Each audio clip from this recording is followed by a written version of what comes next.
नमस्कार मित्रांनो, आजचा हा व्हिडिओ खूप महत्त्वाचा आहे कारण सध्या सोशल मीडियावर चुकीची माहिती पसरत आहे।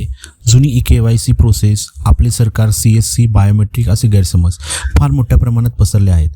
मी आज तुम्हाला फक्त आणि फक्त सध्या महाराष्ट्रात चालू असलेली खरी प्रक्रिया सांगणार आहे। या योजनेत सध्या ई-KYC ही फक्त OTP बेस आधार पडताळणी आहे। ही योजना महाराष्ट्र शासनातर्फे राबवली गेलेली मुख्यमंत्री माझी लाडकी बहीण योजना यासाठीची आहे। या योजनेमध्ये बायोमेट्रिक ई-KYC नाही, CSC सेंटरला जाण्याची गरज नाही, फक्त आपले सरकारला लॉग इन करावे लागतं।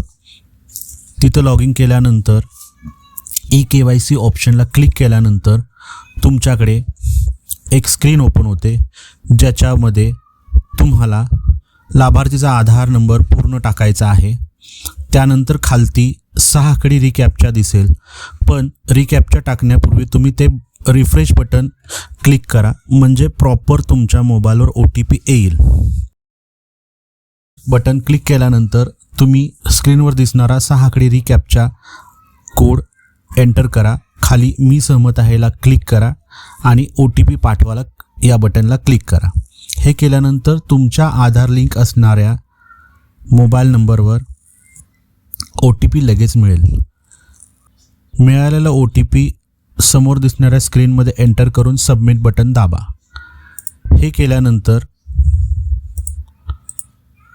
तुम्हाला नवीन स्क्रीन दिसेल,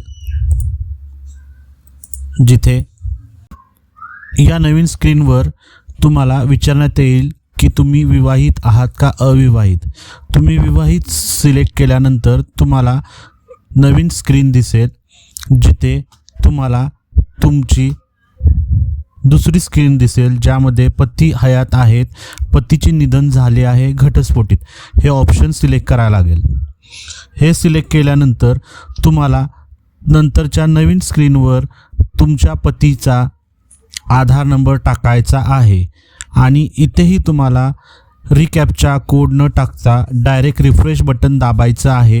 रिफ्रेश बटन दाबल्यानंतर दिसणारा नवीन रिकॅप्चा एंटर करून मी सहमत आहे चेक करून खाली OTP साठी क्लिक करायचं आहे, मला क्लिक करा। आता येणारा OTP हा तुमचा जो आधार नंबर एंटर केलेला आहे, म्हणजे जे तुमचे पती, पालक किंवा वडील असतील त्यांच्या नंबरवर येणार आहे। तो घेऊन तुम्ही तिथं समोर दिसणाऱ्या स्क्रीनमध्ये तो OTP एंटर करा। तो OTP एंटर केल्यानंतर तुम्हाला एक स्क्रीन दिसेल, जिथं पतीचे नाव बाय डिफॉल्ट लिहिलेले असेल। फक्त समोरच्या ह्याच्यामध्ये जात प्रवर्ग निवडा, जसं की अनुसूचित जाती जमाती, इतर अनुसूचित जाती किंवा त्या लिस्टमध्ये जसं येतं त्या पद्धतीनं। खाली ऑप्शन A, B असेल तर त्यामध्ये लिहिलेलं असेल A मध्ये माझ्या कुटुंबातील सदस्य नियमित कायम कर्मचारी म्हणून सरकारी विभाग, उपक्रम, मंडळ, भारत सरकार किंवा राज्य सरकारच्या स्थानिक संस्थेमध्ये कार्यरत असेल तर आहे म्हणा, नसेल तर नाही म्हणा। पुन्हा खाली लिहिलेलं आहे माझ्या कुटुंबातील सदस्य नियमित कायम कर्मचारी म्हणून सरकारी विभाग, उपक्रम, मंडळ, भारत सरकार किंवा राज्य सरकारच्या स्थानिक संस्थेमधून सेवानिवृत्तीनंतर निवृत्तीवेतन घेत असतील तर आहे म्हणा, नसतील तर नाही म्हणा। खाली चेकमार्क आहे, उपरोक्त अनुक्रमांक A व B मध्ये देण्यात आलेली माहिती खरी असून खोटी आढळल्यास खोटी माहिती दिल्याप्रकरणी सक्त कारवाईस पात्र राहील। चेक करून खाली सबमिट करा। यानंतर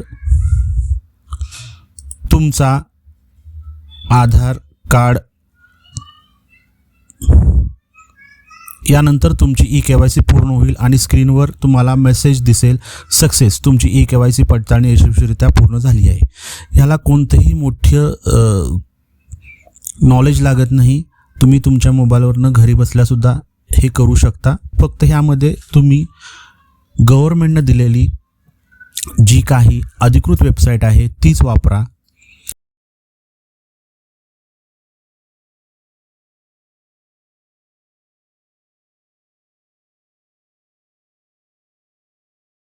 मित्रांनो, हा व्हिडिओ खऱ्या आणि अपडेटेड माहितीवर आधारित आहे। कृपया हा व्हिडिओ प्रत्येक महिलेला, बहिणीला, आईला, शेजाऱ्यांना नक्की शेअर करा।